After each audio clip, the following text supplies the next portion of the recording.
ஸ்தோத்திரம். சகரியாவின் புஸ்தகம் 10ஆம் அதிகாரம் எடுத்துக்கொள்ளவும். சகரியாவின் புஸ்தகம் 10ஆம் அதிகாரம் 3வது வசனம் நம்ம எல்லாரும் சேர்ந்து வாசிக்க போகிறோம். ஆண்டவர் இந்த நாட்களில் கர்த்தர் நம்மோடு கூட ஆண்டவர் பேசிக்கொண்டு வருகிறார்.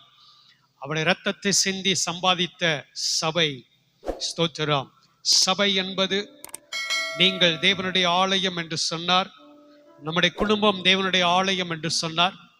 நாம் ஆராதிக்கிற இந்த சபை தேவனுடைய ஆலயம் என்று சொல்லி கர்த்தர் நம்மோடு கூட பேசிக்கொண்டு வருகிறார். இந்த ஆலயத்தை நாம் எப்படி கட்ட வேண்டும்? முதலாவது தேவனுடைய மாளிகையாக இந்த ஆலயத்தை நாம் கட்ட வேண்டும் என்று சொல்லி கடந்த வாரத்திலே ஆண்டவர் நம்மோடு பேசினார்.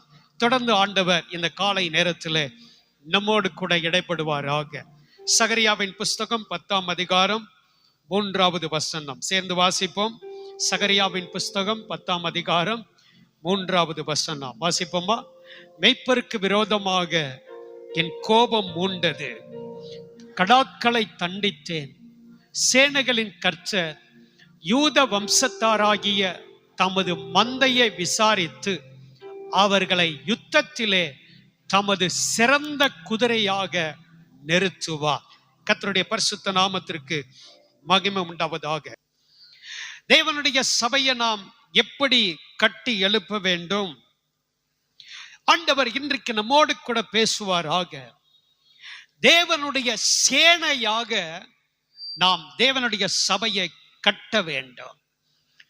ஆண்டவருடைய ஊழியத்தை, நம்முடைய குடும்பத்தை, நம்முடைய தனிப்பட்ட வாழ்க்கையை தேவனுடைய சேனையாக நாம் கட்ட வேண்டும். கர்த்தருடைய சபையானது தேவனுடைய மாளிகையாக மட்டுமல்லாது தேவனுடைய சேனையாக இருக்கிறது என்று ஆண்டவர் இந்த இடத்துல நம்மோடு கூட இடைப்படுவாராக. தேவனுடைய மாளிகையாக கட்டி எழுப்ப வேண்டிய தேவனுடைய சபையாரை வேதம் சொல்லுகிறது, இவர்களை குதிரைகளாகவும் தேவன் மாற்ற விரும்புகிறார். ஸ்தோத்திரம். குதிரைகளைப் போல வீரம் உள்ளவர்களாக ஆண்டவர் மாற்ற விரும்புகிறார். புதிய ஏற்பாட்டு சபையை ஆண்டவர் எதற்கு ஒப்பிட்டு சொல்லுகிறார்? சேனையாக. கர்த்தருடைய பரிசுத்த நாமத்திற்கு மகிமை உண்டாவதாக. தேவனுடைய சபையை சேனைக்கு ஒப்பிட்டு ஆண்டவர் எங்கெல்லாம் சொல்லி இருக்கிறார் என்று சொல்லி நாம் பார்ப்போமானால் சில வசனங்களை மாத்திரம் நீங்கள் குறித்துக் கொள்ளுங்கள். யாத்ராகம புஸ்தகம் 12ஆம் அதிகாரம் 41வது வசனத்திலே நாம் பார்ப்போம் என்று சொன்னால் வேதம் சொல்லுகிறது, 430 வருஷம் முடிந்த அன்றைய தினமே கர்த்தருடைய சேனைகள் எல்லாம் எகிப்து தேசத்திலிருந்து புறப்பட்டது. இஸ்ரவேல் ஜனங்களை ஆண்டவர் ஒரு சேனைகளாக பார்க்கிறார். அப்படி என்று சொன்னால் பழைய ஏற்பாட்டு சபையும் ஒரு சேனையாக இருந்தது. இன்னும் எசேக்கியேல் 37ஆம் அதிகாரம் 10வது வசனத்திலே நீங்கள் பார்ப்பீர்கள் என்று சொன்னால் ஆண்டவர் சொல்லுகிறார், சிறையிருப்புக்கு போன ஜனங்கள் திரும்பி வருவதற்கு ஆண்டவர் தீர்க்க தரிசனமாக உலர்ந்து போன எலும்புகளை ஒரு சேனையாக கர்த்தர் எழுப்பினது போல சிறையிருப்பிலிருந்து திரும்பின ஜனங்களை ஆண்டவர் ஒரு சேனை என்று சொல்லுகிறார். ஸ்தோத்திரம். இன்னும் எபேசியர் 6ஆம் அதிகாரம் 12வது வசனத்தில் நீங்கள் பார்ப்பீர்கள் என்று சொன்னால் சேனைகளோடு போராடுகிற நீங்களும் நானும் ஒரு சேனை என்று சொல்லுகிறார். நமக்கு ஒரு யுத்தம் உண்டு. மாம்சத்தோடும் இரத்தத்தோடும் அல்ல, துரைத்தனங்களோடு, அதிகாரங்களோடு, பிரபஞ்சத்தின் அந்தகார லோகாதிபதிகளோடு, வான மண்டல பொல்லாத சேனைகளோடு நமக்கு ஒரு யுத்தம் உண்டு.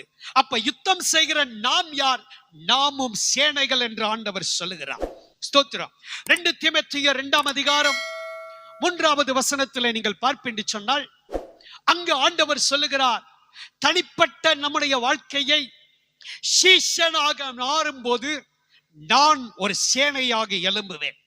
ஆண்டவர் சொல்லுகிறார், நீயும் இயேசு கிறிஸ்துவுக்கு நல்ல ஒரு போர் சேவகனாக தீங்கு அனுபவி என்று சொல். நீ ஒரு போர் சேவகன். சீஷனாக இருக்கிற ஒவ்வொரு தேவனுடைய பிள்ளையும் ஒரு போர் சேவகனாக இருக்கிறார். அப்படி என்று சொன்னால் ஒவ்வொரு சீஷனும் ஒரு சேனை என்று வேதம் சொல்லுகிறது. இன்னும் நாம் பார்க்க முடியும் உன்னத பாட்டின் புஸ்தகம் 6ஆம் அதிகாரம் 13வது வசனத்திலே இயேசு கிறிஸ்துவுக்கு மணவாட்டியாக கர்த்தருடைய வருகையில எடுத்துக்கொள்ளப்படுகிற ஒவ்வொரு ஆத்துமாவும் தேவனுடைய சேனையாக இருக்கிறது. நினையாததுக்கு முன்னே என் ஆத்துமா என்னை அமீனதாப்பின் ரதங்களுக்கு ஒப்பாயிற்று என்று சொல்லப்படுகிறது. அப்படி என்று சொன்னால் மணவாட்டி ஒரு சேனை. இப்படி வேதம் சொல்லுகிறது. தேவனுடைய சபையை ஆண்டவர் எதற்கு ஒப்பிடுகிறார்? சேனைக்கு ஆண்டவர் ஒப்பிட்டு சொல்லுகிறார். ஒரு சேனைக்கு எதிராக ஒரு பொல்லாத ஆவிகளின் கூட்டம் இன்னைக்கு செயல்பட்டு கொண்டிருக்கிறது. இந்த பொல்லாத ஆவிகளின் கூட்டம் என்ன? இது அசுத்தாவிகளின் கூட்டம். எபேசியர் 6ஆம் அதிகாரம் 12வது வசனத்தில் நாம் பார்ப்போம் என்று சொன்னால் வேதம் நமக்கு தெளிவாக சொல்லுகிறது. மாம்சத்தோடும் இரத்தத்தோடும் துரைத்தனங்களோடும் அதிகாரங்களோடும் இப்பிரபஞ்சத்தின் அந்தகார லோகாதிபதிகளோடும் வான மண்டலங்களில் உள்ள பொல்லாத சேனைகளோடும் நமக்கு என்ன உண்டு? போராட்டம் உண்டு. அப்ப பொல்லாத ஆவிகளின் சேனைகளுக்கு எதிராக போரிடும் போராட்டத்திலே இன்னைக்கு நீங்களும் நானும் நின்று கொண்டிருக்கிறோம். வேதம் தெளிவாக சொல்லுகிறது. பொல்லாத ஆவிகளின் சேனைகளுக்கு எதிராக போராடுகிற போராட்டம்.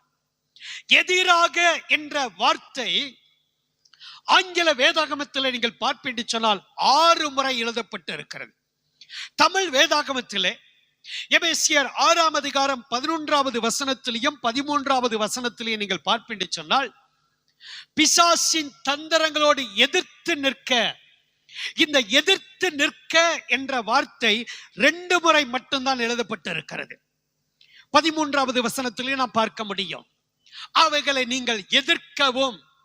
அப்ப இந்த எதிராக எதிர்த்து நிற்க என்ற வார்த்தை தமிழ் வேதாகமத்திலே 2 முறை தான் எழுதப்பட்டிருக்கிறது. ஆனால் இதே வார்த்தை ஆங்கில வேதாகமத்தில் நீங்கள் பார்ப்பீங்க சொன்னால் 6 முறை எதிர்த்து நிற்க, அகேன்ஸ்ட் என்ற வார்த்தை எழுதப்பட்டிருக்கிறது. 6 முறை எழுதப்பட்டிருக்கிறது.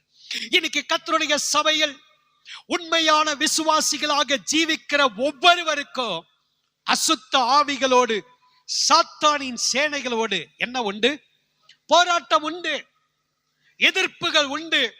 உங்களுக்கு விரோதமாக குடும்பத்தில் உள்ளவர்கள், சொந்த பந்தங்கள், எதிராக மனுஷர்கள் அநேகர் எழும்புவார்கள் என்று ஆண்டவர் தீர்க்கதரிசனமாக நமக்கு சொல்லி இருக்கிறார். வேதம் சொல்லுகிறது, நமக்கு மனிதர்களோடு போராட்டம் அல்ல, மிருகங்களோடு போராட்டம் அல்ல, ஆவி மண்டலத்திலே நமக்கு போராட்டம் உண்டு.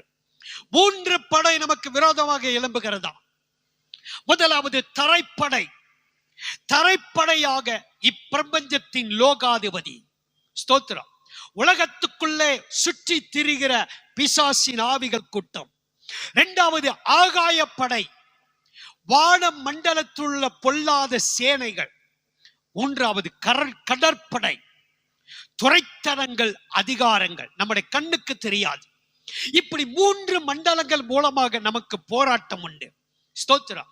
இப்படி எத்தனை பிரிவாக யுத்தத்துக்கு வந்தாலும் இன்னைக்கு ஆண்டவர் நமக்கு சொல்லுகிறார், தேவனுடைய சபை எப்படி எழும்ப வேண்டும்? சேனையாக நீங்களும் நானும் எழும்ப வேண்டும். கிறிஸ்துவின் சேனையாக எழும்பி நின்று எல்லாவற்றிலும் நாம் ஜெயம் எடுக்க வேண்டும். இப்ப கிறிஸ்துவின் சேனையாக நீங்கள் எழும்ப வேண்டுமானால் என்ன செய்ய வேண்டும்? இதை எபேசியர் 6ஆம் அதிகாரம் 13வது வசனத்தில் நமக்கு சொல்லப்படுகிறது. வாசியுங்கள். எபேசியர் 6ஆம் அதிகாரம் 13வது வசனம். ஆகையால் தீங்கு நாளிலே அவைகளை எதிர்க்கவும், சகலத்தையும் செய்து முடித்தவர்களாக நிற்கவும், திராணி உள்ளவர்களாக, தகுதி உள்ளவர்களாகும் படிக்கு நீங்கள் என்ன செய்ய வேண்டும்? தேவனுடைய சர்வாயுத வர்க்கத்தையும் எடுத்து கொள்ள வேண்டும். அப்ப தேவனுடைய சேனையாக நீங்களும் நானும் எழும்ப வேண்டுமானால் நாம் செய்ய வேண்டிய காரியம், தேவனுடைய சர்வாயுத வர்க்கத்தை நாம் தரித்து கொள்ள வேண்டும். கர்த்தருடைய பரிசுத்த நாமத்துக்கு மகிமை உண்டாவதாக. தேவனுடைய சேனையாகிய சபையார் தன் மேல் சர்வாயுத வர்க்கத்தை தரித்து கொள்ள வேண்டும். ஆயுதம் தரிக்காதவர்கள் எதிரியை ஒரு நாளும் என்ன செய்ய முடியாது? தாக்க முடியாது, எதிர்க்க முடியாது. ஆண்டவர் இந்த காலை நேரத்திலே தேவனுடைய சேனையாக எழும்புகிறவர்கள் எப்படிப்பட்ட சர்வாயுத வர்க்கத்தை தரித்துக் கொள்ள வேண்டும் என்று சொல்லி இந்த எபேசியர் 6 அதிகாரத்திலிருந்து நம்மோடு கூட சில வார்த்தைகளை ஆண்டவர் தொடர்ந்து பேசுவாராக.